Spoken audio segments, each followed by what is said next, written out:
এই তিনি ৰাশিৰ মানুহ খুব বেছি ইমোশনাল হয় এই তিনি ৰাশিৰ মানুহ সকলোতকৈ বেছি ইমোশনাল হয় আজি মই আপোনালোকক কম কোন তিনি ৰাশিৰ মানুহ সকলোতকৈ বেছি ইমোশনাল হয় এতিয়া আমাৰ কি হয় ৰাশিগত মানুহৰ কিছুমান বৈশিষ্ট্য থাকে ৰাশিগত মানুহৰ কিছুমান ধৰণকৰণ থাকে এতিয়া মই আপোনালোকক আজি কম ৰাশিগতভাৱে কোন তিনি ৰাশিৰ মানুহ খুব বেছি ইমোশনাল হয় এতিয়া সকলো মানুহে হয়তো কয় মই বহুত বেছি ইমোশনাল অকনমান কথাতে মই কান্দি দিও অকনমান কথাতে মোৰ দুখ লাগে সকলো মানুহে কয় এইবোৰ কথা হয়নে কিন্তু হয় তেও হ'ব পাৰে খুব বেছি ইমোশনাল এটো নহয় যে অকল এই তিনি ৰাশিৰ মানুহে ইমোশনাল হ'ব তেনেকুৱা ধৰণৰ কথা নহয় বেলেগ মানুহ যে ইমোশনাল নহয় তেনেকুৱা কথা নহয় কিন্তু এই তিনি ৰাশিৰ মানুহ জুখতকৈ বেছি ইমোশনাল হয় এতিয়া মই আজি আপোনালোকক কম কোন তিনি ৰাশিৰ মানুহ জুখতকৈ বেছি ইমোশনাল হয় আপোনাৰ ৰাশিটো আছে না নাই জানিব বিচাৰিলে আপুনি ভিডিওটো চাব লাগিব শেষলৈকে আপুনি যদি আপোনাৰ ইউটিউব ফেসবুক অথবা ইনষ্টা লিগেল আৰু অৰ্গেনিক ভাৱে গ্ৰোথ কৰিব বিচাৰে তেনেহলে আমাৰ লগত যোগাযোগ কৰিব আপুনি আমাৰ পৰা legal views legal subscriber legal followers এই সকলোবোৰ লিগেল আৰু অৰ্গেনিক ভাৱে ল'ব পাৰিব আমাৰ WhatsApp নম্বৰ 9864808721 আপুনি আমাৰ WhatsAppত মেছেজ কৰিব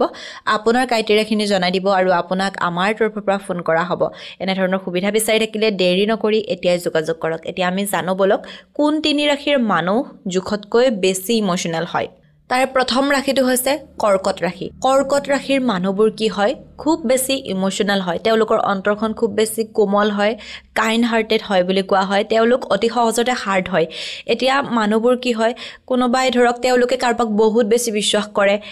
হঠাৎ হে মানুহজন তেওঁৰ জীৱনৰ পৰা আঁতৰি যায় যাৰ ফলত তেওঁলোকে জীৱনত বহুত বেছি কষ্ট পাবলগীয়া হয় খুব বেছি দুখত ভুগা দেখিবলৈ পোৱা যায় বিশেষকৈ প্ৰেমৰ ক্ষেত্ৰত কি হয় কোনোবা কাৰোবাক আপুনি ভাল পাই আছে হে মানুহজন আপোনাৰ জীৱনৰ পৰা হঠাৎ আঁতৰি গৈছে যোৱাৰ লগে লগে আপোনাৰ জীৱনটো একেবাৰে উলটপালট হৈ যায় আৰু সেই উলটপালট হোৱাই মানুহজনৰ জীৱনত বিভিন্ন ধৰণৰ সমস্যাৰ সৃষ্টি কৰে কিছুমান মানুহ তেনেকৈ মৃত্যুৰ মুখলৈও আগবাঢ়ি যায় বা মৃত্যুৰ মুখলৈ তেনেকুৱাকৈ মানুহক ঠেলি দিয়া দেখিবলৈ পোৱা যায় গতিকে কৰ্কট ৰাশিৰ মানুহবোৰ খুব বেছি ইমোশনাল হয় দ্বিতীয় ৰাশিটো হৈছে বৃশ্চিক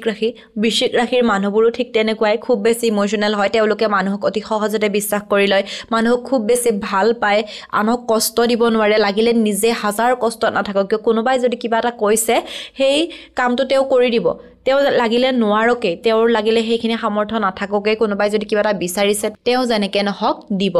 এই ৰাশিৰ মানুহবোৰ খুব বেছি কোমল অন্তৰৰ হয় আৰু তৃতীয়টো হৈছে ধনু ৰাশিৰ মানুহবোৰো খুব বেছি ইমোশনাল হয় অতি সহজতে তেওঁলোক কি হয় দুখত পৰা দেখিবলৈ পোৱা যায় এতিয়া ধৰক তেওঁলোক দেখিবলৈ কেনেকুৱা হয় বাহিৰৰ পৰা অন্তৰখন মানে বাহিৰৰ পৰা দেখিলে মানুহে ভাবিব বাপৰে এনেকুৱা ৰাফ মানুহ দেখিলে তেনেকুৱা ধৰণৰ ভাবিব এনেকুৱা ৰাফ মানুহজন চাগে সঁচাকে বেয়া তেনেকুৱা ভাবিব কিন্তু তেখেতৰ লগত যদি আপুনি এটা সম্পৰ্ক কৰে তেতিয়া আপুনি গম পাব যে মানুহজন কিমান বেছি কোমল অন্তৰৰ হয় তেওঁ লাগিলে যিমান বেছি বাহিৰৰ পৰা দেখিবলৈ কঠোৰ নহওক কিয় ভিতৰৰ ফালৰ পৰা খুব বেছি কোমল অন্তৰৰ হয় কোনোবাই যদি তেওঁক ইউজ কৰিব বিচাৰে মানে এনেকুৱা মানুহবোৰ এনেকুৱা হয় মানুহে ইউজ কৰি তেওঁলোকক এৰি দিয়ে তেওঁলোকক মানুহে খুব বেছি ইউজ কৰে মানে তেওঁলোক নিজে ইমান বেছি ইমোশনাল হয় গতিকে কোনোবাই ইউজ কৰিলেও তেওঁলোকে গম নাপায় গতিকে এই তিনি ৰাশিৰ মানুহ খুব বেছি ইমোশনাল হয় আৰু সেইটো অকমান কন্ট্ৰোল কৰাটো নিজৰ কাৰণে ভাল